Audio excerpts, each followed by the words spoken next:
Attention royale particulière qui entoure le grand chantier de la réhabilitation des anciennes médinas du royaume. Mardi, un comité interministériel s'est réuni pour lancer ce grand chantier afin de constater son état d'avancement. Prendre soin des anciennes médinas, c'est en quelque sorte prendre soin de l'identité marocaine. Nous savons tous que les anciennes médinas reflètent nos composantes civilisationnelles, culturelles et religieuses et abritent des monuments et bâtiments historiques, mosquées, écoles, hôtels qui représentent une partie de notre histoire et témoignent du sérieux et du génie de ceux qui les ont construits.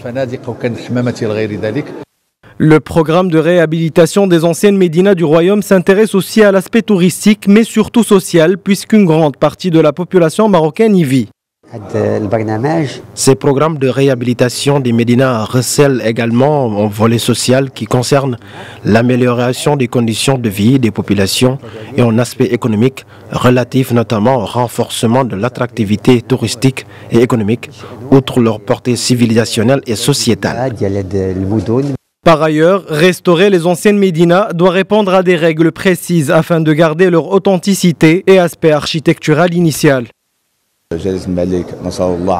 La restauration des bâtiments doit être conforme à certaines conditions, notamment les caractéristiques architecturales et l'utilisation des matériaux originaux de construction, de manière à les restaurer dans des conditions identiques à leur état d'origine, sans altération aucune et sans sortir du cadre général des villes.